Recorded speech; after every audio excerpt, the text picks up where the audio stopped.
Welcome to our Alouette show planning training video.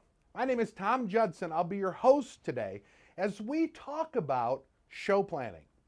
Now, planning successful shows, many of us dream of going to a show. As we arrive, the hostess tells us how she has $300 in outside orders and 2 bookings in waiting, and she's got at least 15 guests in attendance. How exciting would that be? How exciting would you be if you called the hostess 3 hours before her show and she told you that? Well, we'd all be really excited. And it would take an earthquake to stop us from showing up at that show. But what I'll tell you is really successful shows like that don't just happen. They are planned to happen. And show planning is truly a discipline. It is something that you must make a habit. You cannot assume that a hostess knows how to have a successful show. You can't assume she knows how to invite people.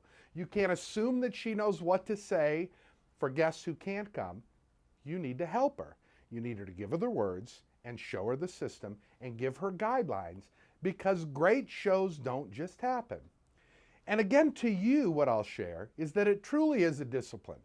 The old saying is 21 days to make a habit. And I will encourage you and personally challenge you to make sure you show plan your next 21 shows very precisely. And what I want to do today is give you 6 keys to show planning. Now, using your hostess envelope, the before show letter, the great tools that your manager and your president provide for you, these are all great resources to help you show plan. But what I want to present to you today is 6 real keys, things you may not think about in the normal process of show planning, to ensure you have $1,000 shows on a regular basis, and no longer leaving them to chance, but leaving them to your control of show planning. So, we remember and we talk about in our great booking training and our new consultant training about what hostesses need to know.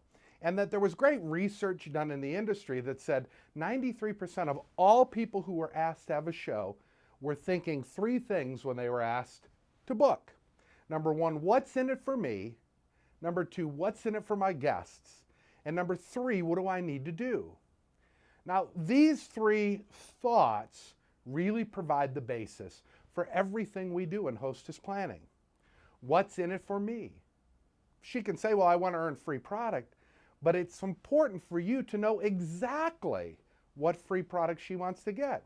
If, whatever I get is her goal, don't expect a hostess who's really committed to having 20 people there and $200 in outside orders and 2 bookings in waiting. Whatever happens, happens. If you want to have a great garden, you have to really plan it out and plant the seeds. If whatever happens, happens, you can just throw anything out there. And so show planning is exactly like that.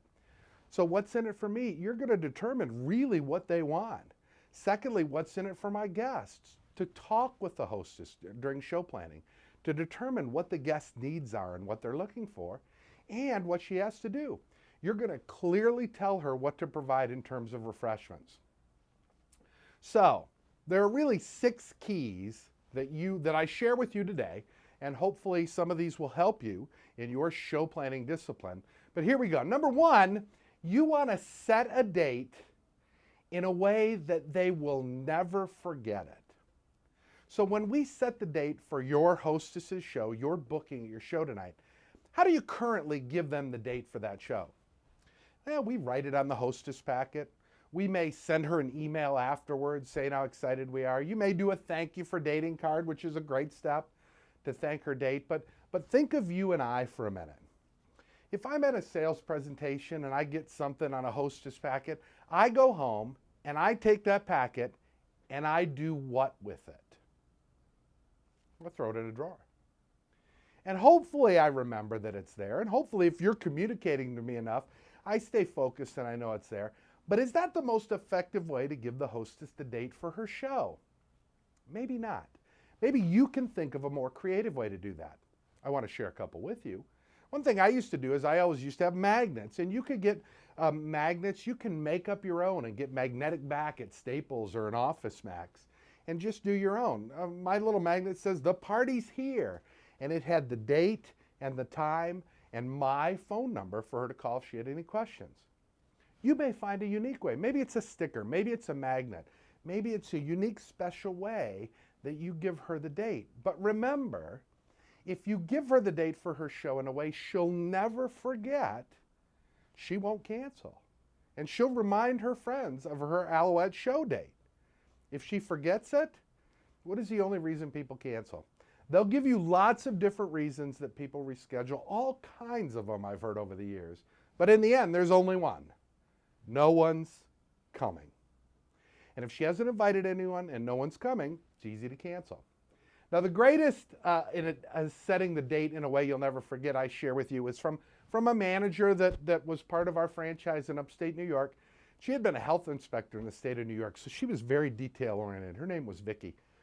And Vicki used to have she used to get 3 Mylar balloons for every show she'd go do. And on one side, they said, "It's a party," and they were on long strings. And she would take these 3 balloons and she would tie them on the mailbox of the show when she arrived a half an hour, 45 minutes early. And that way all the guests knew where the show was at because they would look for the Mylar balloons. Right before she started the show, she would go get them at the mailbox. She'd bring them in and just tie them on the leg of her demonstration table. And at the end of the show, and her goal was always to have 3 bookings from every show, at the end of the show, she would have those Mylar balloons. And when someone would book a show and set their date, she would take one of the Mylar balloons, take a big Sharpie marker, and on the clear silver back of the balloon, she would write the date and time and her phone number for their show. Now, do you know how long a Mylar balloon will stay inflated? 3 to 4 weeks easily. So she gave them a date in a way they'd never forget. And she had, of all the superstars I've worked with over the years, she had the lowest cancellation rate of almost anyone I've ever worked with. She figured out how to set the date in a way they would never forget. Number 2, no matter how much that potential hostess resists, fill out a wish list with her for her show. Remember, just saying I want to earn free products is not defined enough to cause her to work to have a successful Alouette show. You need to find out exactly what she wants. Now, if you have a unique wish list that you use, maybe your franchise president or manager provides one, great. There are some tools for a wish list in your consultant's manual. I am a person of simplicity. To this day, I still took a catalog and I would go through and have her circle all the items in a black marker, a Sharpie. We would circle what she wanted. I would take those and tally them so she knew exactly what she had to do. And on the front of the catalog, I would write, this is her free stuff catalog, and what she was going to have in sales, in bookings, and how many guests she was going to have, and that was her wish list. I used a tool we already had. You use whatever's best for you, but it can't be just, I want to get free stuff. It has to be specific what she wants. And then you can take that and convert that into, okay, how many guests? Average guest order is about $73. Take that and figure it out based on how much in show sales she has to have. For every 4 people, generally you're going to get 1 booking. So 2 bookings, you need at least 8 people. You can figure out what she'll have to do and coach her to do that. But show planning is really helping her determine what she's going to have to do to get what she wants. It's our goal as their Alouette consultant. Step number 3, help her over-invite using Franks. Friends, relatives, acquaintances, neighbors, kids, friends, parents, and your spouse's Frank list. Remember, there isn't a finer, easier acronym to remind people how to invite people, who they know. And this is a place where the business has changed over the years. 24 years ago when I started, generally half of what you invited showed up. If you invited 10 people, you'd get 5 who would come. Because you didn't have email, I date myself, you didn't have email and Facebook and all these things. You had to either mail someone or call someone. In the 90s, that dropped to about a third. A third of what you would invite would show up. You invite 9, you'll get 3. Here in the 21st century, 2010, you generally will get a fourth of what you invite will show up. To get 5, you need to invite 20. And so you have to help her think of who she'll invite using Franks. One area that this can really help us is Facebook. They say every person knows 100 people. But when you look at Facebook and look at the number of friends people have, It's far greater than that. Help her to over invite using Frank's. And remember, it takes 20 to get 5.